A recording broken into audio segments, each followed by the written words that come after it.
Aymeric Lucet, vous êtes un artiste plasticien utilisant le médium photographique. À quand remonte votre toute première rencontre avec la photographie et plus particulièrement le tirage? En fait, la photographie, c'est vraiment quelque chose auquel je me suis mis quand j'étais aux Beaux-Arts. Et je m'y suis mis notamment quand j'ai commencé à construire au fur et à mesure ma démarche. Et je me suis interrogé sur la question du réel. Et c'est ça qui m'a amené à la photographie de par le rapport que la photographie entretient avec le réel. Donc en fin de compte, je me suis mis à la photographie assez tardivement. Et d'ailleurs, c'est assez marrant parce que je n'ai jamais suivi de cours de photographie ou quoi que ce soit. C'est vraiment enfin, à un moment, je m'y suis mis parce que ça faisait sens en fait de faire la photographie par rapport au projet que je voulais développer. Et puis depuis, j'ai pas quitté la photographie. Dans toute la partie préparatoire de vos projets artistiques, vous utilisez la plateforme Pictoline. Comment cela fonctionne-t-il dans votre processus créatif? En fait, c'est pas mal parce que ça me permet de, on va dire, moi, alors ça dépend un peu des projets. Bien entendu, puisque alors c'est vrai que je parlais beaucoup de photos, mais je fais aussi de l'installation, je fais de la vidéo, je fais des objets, donc c'est assez varié comme pratique, même si la photographie reste le médium dominant que j'utilise. Et quand j'utilise des tirages lambda durs, ce qui est pas mal avec la plateforme Picto Online, c'est que du coup, en fait, je fais pas mal d'épreuves sur des petits formats avant de faire un grand format pour être sûr vraiment de la chromie que je veux, etc.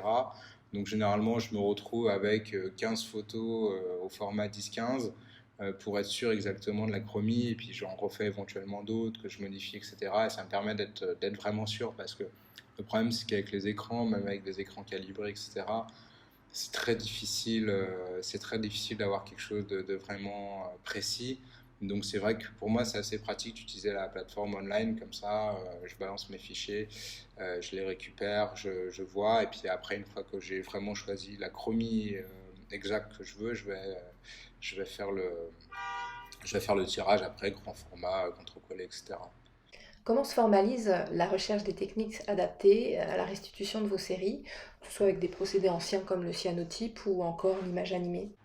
Dans ma démarche, si vous voulez, je travaille vraiment sur les problématiques géopolitiques. Je vais faire un travail d'abord théorique sur ces problématiques géopolitiques, et ensuite un travail de terrain qui se rapprocherait plus d'un travail anthropologique. Et une fois que je pense avoir bien cerné mon sujet, à la fois d'un point de vue théorique et d'un point de vue du terrain, déjà je vais réfléchir sur qu'est-ce que je veux dire et surtout aussi comment je veux le dire.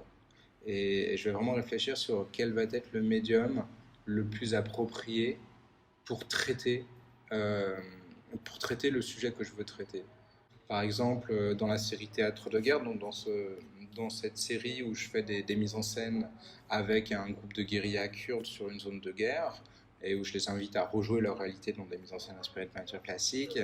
Ici, je fais volontairement des tirages lambda Durst parce que le lambda Durst, c'est ce qui est utilisé un petit peu de manière standard pour des expositions, on va dire, pour du reportage classique ou du photojournalisme. Donc c'est vraiment le choix du papier, du type de tirage est très important. Dans d'autres procédés, par exemple, effectivement, quand j'ai utilisé le papier salé ou le cyanotype, c'était avec un but bien précis en fait, parce que ça faisait sens par rapport au projet. Donc le choix du type de tirage n'est pas du tout anodin en fait. C'est vraiment le support va correspondre en fait, va faire sens par rapport à l'œuvre. Votre travail, dont les sujets touchent à la nécessité de faire prendre conscience des réalités politiques et sociales, semble avoir renoncé au champ médiatique, dans le sens de la diffusion que peuvent en faire les médias traditionnels, pour privilégier d'autres formes de diffusion comme l'édition, l'installation ou encore l'affichage sauvage. Comment expliquez-vous cette réalité? Cela rend d'autant plus déterminante la recherche de la forme finale de vos séries. C'est vrai qu'en fait, oui, effectivement, je vais traiter de sujets alors qui parfois peuvent être des sujets d'actualité, parfois ne sont pas du tout des sujets d'actualité. Par exemple, quand j'ai commencé à travailler sur les Kurdes en 2010, à l'époque, personne ne travaillait sur les Kurdes. C'était un sujet qui n'était pas du tout d'actualité, qui est devenu ensuite au cœur de l'actualité. Après, ça m'arrive de traiter de sujets qui sont au cœur de l'actualité aussi. Mais mon but, moi, ça va être vraiment...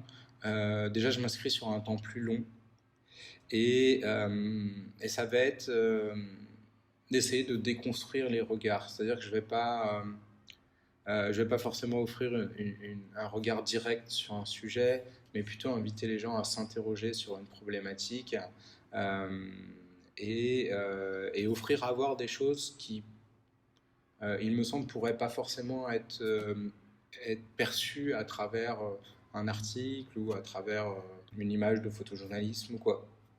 Donc c'est peut-être aussi essayer d'aller plus en profondeur sur certaines choses. Par exemple, quand j'ai travaillé sur la révolution ukrainienne, donc de Maïdan en 2014, donc je suis arrivé le jour précisément où le président a fui. Donc à ce moment-là, il n'y avait plus de président, il n'y avait quasiment plus de gouvernement, il n'y avait plus de police. Le pays était entièrement sous le contrôle de la population.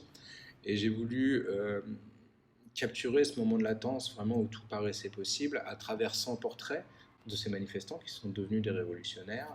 Avant de les prendre en photo, je leur ai donné un questionnaire où je leur demandais qu'est-ce que vous aimeriez qu'il se passe maintenant et qu'est-ce que vous pensez qu'il va se passer. Et ensuite, avec ces 100 portraits, ces 100 questionnaires, donc j'en ai fait effectivement un livre, mais un livre que j'ai imprimé sur du papier journal.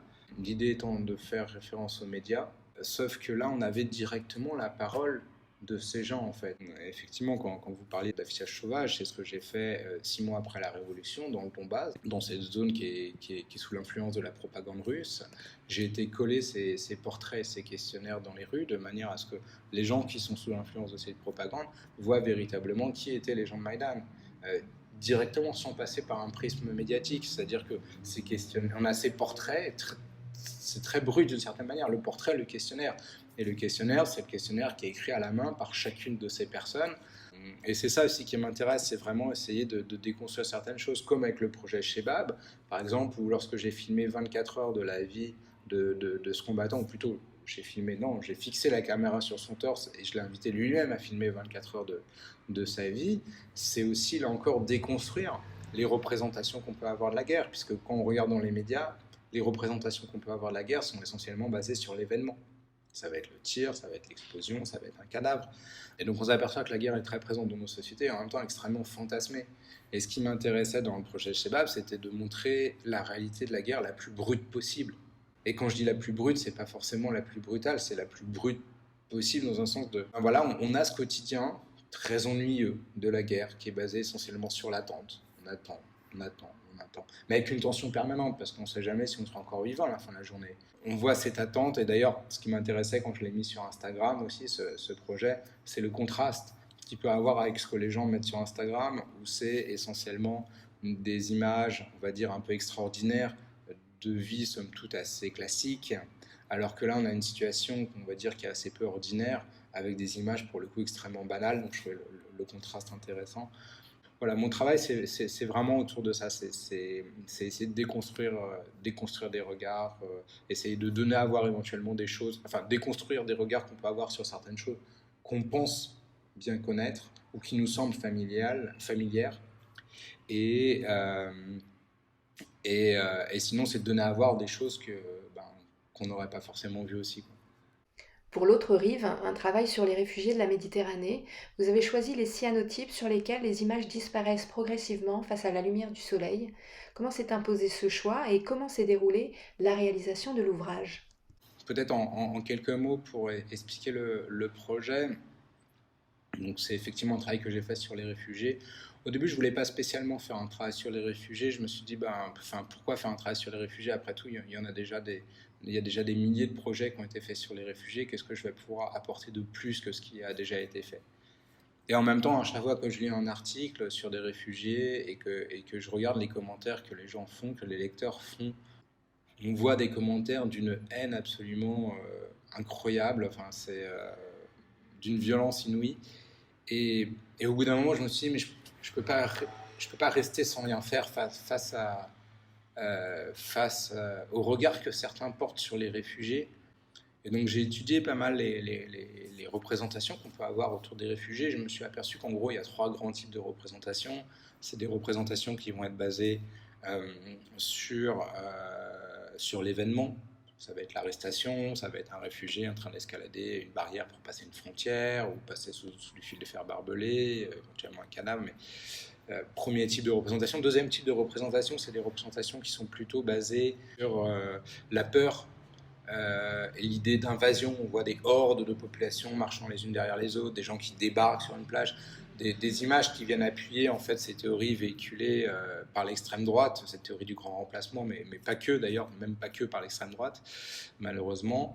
Et puis le dernier type de représentation, c'est des représentations qui se veulent empathiques, mais qui souvent, à mon sens, ont plutôt tendance à faire du misérabilisme. Et donc j'ai voulu sortir de ces représentations et faire des images les plus banales possibles avec des amis, c'est-à-dire des gens que j'avais rencontrés en Syrie, en Irak. La première partie même du projet, j'ai voulu la faire d'ailleurs sur l'île de Lesbos, parce que la plupart de ses amis sont passés par l'île de Lesbos. Peu de temps avant de partir, il y a un de mes amis, Fouad, qui nous a envoyé un message pour nous dire qu'il était en Turquie, qu'il allait bientôt traverser la mer pour nous rejoindre en Europe. Il a joint à ce message une photo de lui, un selfie qu'il avait fait au bord de la mer en Turquie. Il se trouve que c'est le dernier message qu'on a reçu de Fouad, il n'est jamais arrivé, il est mort noyé. Et du coup, la première image du projet, c'est justement ce bras de mer extrêmement étroit qui sépare la côte turque. On aperçoit du coup la côte turque d'un côté et de l'autre, on aperçoit la côte européenne. Donc ce projet est aussi devenu une forme d'hommage à cet ami disparu. Et ensuite, après, j'ai été retrouver ces amis que j'ai photographiés dans leur quotidien. C'est vraiment des images d'un quotidien qui pourrait être vraiment celui de chacun d'entre nous. C'est ça ce qui m'intéresse, c'est que si on regarde ces photos, si personne ne vous dit que c'est un travail sur les réfugiés, et ben vous en saurez rien du tout en fait. Ce projet, j'ai aussi décidé de le mettre en parallèle d'ailleurs avec la série dont je vous parlais tout à l'heure, la série Théâtre de guerre, donc c'est une mise en scène que j'ai fait avec les combattants kurdes, parce qu'en fait il y a une bonne partie de ces combattants qu'on a dans la série Théâtre de guerre, qu'on retrouve 8 ans plus tard en tant que réfugiés en Europe. Et donc le choix du médium, du cyanotype ici, j'ai choisi des cyanotypes, mais j'ai modifié le processus chimique du cyanotype de manière à ce que les images restent sensibles, effectivement, comme vous le disiez, à la lumière du soleil. Et du coup, quand les gens viennent voir l'exposition, au début, ils voient ces photos bleues et blanches, et puis au fur et à mesure des jours, progressivement, les images vont se mettre à disparaître pour laisser place à des monochromes bleus. Et en fait, ces monochromes bleus, c'est une double métaphore. C'est à la fois une métaphore de la Méditerranée, où beaucoup de réfugiés disparaissent, mais le bleu, c'est aussi la couleur de l'Europe. Et en fait, tous ces réfugiés qui arrivent, que certaines personnes en Europe le veuillent ou non d'ailleurs, eh ben, ils font partie du futur de l'Europe, et c'est des futurs Européens. Auriez-vous une anecdote, un souvenir à partager avec nous? Très rapidement, pour expliquer ce projet, en 2010, lorsque j'étais en Irak, donc j'étais logé sur le campus de l'université de Salah ad-Din, et quelques jours après mon arrivée, euh, un des, un des étudiants a été kidnappé juste devant l'université. Et donc du coup, il se trouve que j'étais le seul occidental sur le campus de l'université, donc il y a pas mal de ses amis qui sont venus me voir, qui m'ont pris un témoin, et qui m'ont dit oui, regarde Sardash, donc c'est le nom de cet étudiant, il écrit des articles où il dénonce la corruption et la cooptation dans le pouvoir local, et du coup ils l'ont kidnappé. Et ils m'ont montré notamment le dernier article qu'il avait écrit qui s'appelle J'entends sonner les cloches de ma mort. Dans cet article, il explique qu'il a reçu des menaces de mort, que s'il continue d'écrire, il sera tué, mais qu'il ne va pas fuir, qu'il va rester, qu'il va continuer d'écrire, euh, et qu'il est prêt à mourir. Qu'il espère que sa mort aidera à défendre ses idées. Et quelques jours plus tard, on a retrouvé son corps dans les rues, il avait été exécuté. Et donc face à cette situation, ben, la moindre des choses que je pouvais faire, c'était lui rendre hommage à son sacrifice. J'ai pris une de ces photos de Sardash et j'en ai fait des tirages papier salé, j'en ai fait une cinquantaine à peu près au format A3. Mais je ne les ai pas fixés. Je les ai enfermés dans une boîte noire. Et, euh, et pour les 1 an de sa mort, je suis retourné en Irak. Et très tôt le matin, quand il s'est encore nuit, j'ai été coller son portrait dans les rues, de manière à ce que les gens tombent nez à nez avec son portrait. Et puis, quand le soleil commençait à se lever, progressivement, les images se sont mises à disparaître pour laisser place à des rectangles noirs. J'avais fait un deal avec le père de Sardash. Il voulait surtout pas voir de portrait de son fils sur le sol. Il voulait pas que les gens arrachent les portraits et les mettent sur le sol et marchent dessus, puisque c'est considéré comme extrêmement insultant, extrêmement humiliant au Moyen-Orient. Et donc du coup, j'étais repassé plusieurs fois après avoir fait le collage pour être sûr qu'il n'y ait aucune des photos sardage qui était arrachée. Et, euh, et il se trouve qu'il y en a une qui avait été arrachée et déchirée. Donc je l'ai ramassée. Je l'ai ramassée, elle était en partie disparue, mais pas complètement. Et je l'ai reconstituée, je l'ai fixée. Le Stedelijk Museum a décidé de l'acheter et de la mettre dans ses collections. Et du coup, ce que je trouve assez intéressant, c'est que quand elle a été exposée, il l'avait présentée dans une exposition, et c'était présenté dans une pièce entièrement noire. Et donc du coup, lorsque les gens arrivaient dans la pièce, il y avait juste une toute petite lumière qui arrivait sur cette photo. Et au début, les gens ils voyaient simplement un rectangle noir. En fait, progressivement, quand les yeux s'habituent au noir, ils voient apparaître le portrait de Sardache. Et j'aimais bien ici d'une photo qui avait été déchirée, enfin arrachée, déchirée, je pense rageusement par quelqu'un qui considérait assez mal, on va dire, j'imagine, Sardache. Comment cette photo est rentrée dans la collection d'un grand musée et aujourd'hui, comment, en fin de compte, en voulant faire disparaître cette image, bah, l'auteur de cette tentative de disparition l'a rendu d'une certaine manière encore plus visible. Merci beaucoup, Émeric. Merci beaucoup à vous.